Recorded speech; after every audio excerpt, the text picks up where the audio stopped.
প্রিয় দর্শক, আমি মোহাম্মদ বিপ্লব হুসাইন, স্বাগতম ইন্স্যুরেন্স নিউজ ভিডিওতে। আজ আমরা কথা বলবো একেবারে জীবন ঘনিষ্ঠ একটি বিষয়ে, ব্যাংক ঋণ আর বীমা নিয়ে। ব্যাংক থেকে ঋণ নেওয়া শুধু অর্থ পাওয়ার বিষয় নয়, বরং এর সঙ্গে জড়িয়ে থাকে নানান ঝুঁকি। ঋণের অর্থ দিয়ে আপনি গাড়ি কিনতে পারেন, বাড়ি বানাতে পারেন, কিংবা ব্যবসা শুরু করতে পারেন।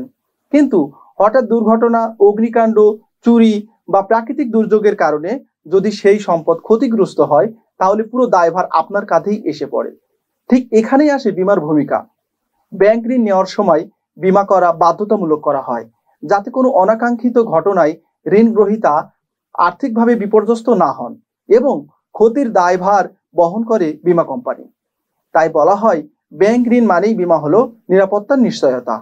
ধরুন, আপনি ব্যাংক থেকে একটি বড় অঙ্কের ঋণ নিলেন, হয়তো সেই অর্থ দিয়ে গাড়ি কিনলেন কিংবা একটি ব্যবসা শুরু করলেন। কিন্তু শুধু ঋণ নেওয়াই কি যথেষ্ট? না, কারণ ঋণ নেওয়ার সঙ্গে সঙ্গে একটি বড় ঝুঁকিও চলে আসে। এখন ভাবুন তো, যদি আপনার কেনা গাড়িটি একদিন পরেই দুর্ঘটনার শিকার হয় কিংবা আপনার ব্যবসার গুদামে আগুন লেগে যায়, তাহলে ক্ষতির দায়ভার কে নেবে? যদি আপনার বীমা পলিসি থাকে, তাহলে সেই ক্ষতির পুরো দায়িত্ব নেবে বীমা কোম্পানি। কিন্তু যদি বীমা না করে থাকেন, তাহলে আপনাকেই সেই ঋণের টাকা এবং ক্ষতির বোঝা বহন করতে হবে। এ কারণেই বলা হয়, ব্যাংক ঋণ মানে বীমা অপরিহার্য। এবার আসি মূল প্রশ্নে, এই বীমা কোম্পানি আসলে কোথা থেকে সেই ক্ষতির টাকা দেয়? বীমা কোম্পানি রয়েছে একটি সুসংগঠিত ব্যবস্থা। প্রথমত, তারা অনেক গ্রাহকের কাছ থেকে প্রিমিয়াম সংগ্রহ করে, একটি তহবিল গড়ে তোলে, সেখান থেকেই ক্ষতিপূরণ দেওয়া হয়। দ্বিতীয়ত, বড় ক্ষতির ক্ষেত্রে তারা ভরসা করে রি-ইন্স্যুরেন্স কোম্পানির উপর, অর্থাৎ বীমা কোম্পানি নিজেরাও বীমা করে রাখে আরো বড় কোনো আন্তর্জাতিক কোম্পানির কাছে। ফলে যদি হঠাৎ খুব বড় ক্ষতি হয়ে যায়, তখন সেই রি-ইন্স্যুরেন্স কোম্পানি মূল দায়িত্ব নেয়। উদাহরণস্বরূপ, একজন গ্রাহক ব্যাংক থেকে 50 লাখ টাকা ঋণ নিয়ে একটি কারখানা স্থাপন করলেন। ব্যাংক শর্ত দিলেন তাকে অবশ্যই বীমা করতে হবে, তাই তিনি একটি ফায়ার ইন্স্যুরেন্স পলিসি করলেন।